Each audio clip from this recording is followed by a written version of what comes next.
জন্মৰ পৰা প্ৰায় 20 বছৰ ধৰি কেৱল বোকা গাঁওখনত বোকা দেখি আছোঁ। আপোনালোকে বোকা মানে কিমান প্ৰব্লেম হয় আপোনালোকেও জানে, আৰু প্ৰত্যেক গাঁৱতে তেনে অৱস্থা হয়। আৰু এনে পৰিৱৰ্তন মানে পাম বুলি আশা কৰি আমি কিমান দিন আৰু কটাব লাগিব নাজানো। চ' মই দুটামান দৃশ্য দেখাইছোঁ মোৰ গাঁওখনৰ নাম ঔগুৰি, আৰু ডিব্ৰুগড় জিলাৰ টিংখং সমষ্টিৰ ঔগুৰি এখন গাঁও।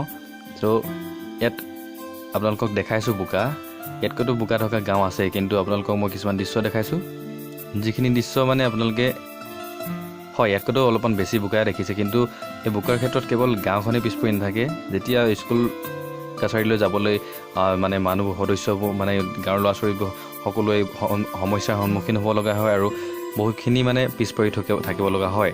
চ' সকলোৰে চকু খোল মানে চৰকাৰৰ চকু খোল খাওক, আৰু এই ক্ষেত্ৰত যাতে অলপমান সহায় সহযোগিতা আগবঢ়ায়, এইটো কাৰণে মই ভিডিঅ'টো আপলোড কৰিলোঁ। আপোনালোকক লাইক শ্বেয়াৰ কমেণ্ট কৰিব কোৱা নাই, কমেণ্ট কৰিব, কিন্তু লাইক কৰিব কোৱা নাই। একচুৱেলি লাইক কৰিব নালাগে, কিন্তু আপোনালোকে শ্বেয়াৰ কৰক যিমান পাৰে ভিডিঅ'টো, আৰু কমেণ্ট কৰক যে আপোনালোকৰ কেনে অৱস্থা, আৰু ভিডিঅ'ত যিমান পাৰে শ্বেয়াৰ কৰক, যাতে চৰকাৰ কৰ্তৃপক্ষ মানে এই ভিডিঅ'টো পায় আৰু অলপমান সহায় সহযোগিতা আগবঢ়ায়। মোৰ গাঁওখনৰ নাম পুনৰবাৰ কৈছোঁ ডিব্ৰুগড়ৰ টিংখাং সমষ্টিৰ ঔগুৰি গাঁও। চ' আপোনাৰ ভিডিঅ'টো শ্বেয়াৰ কৰক।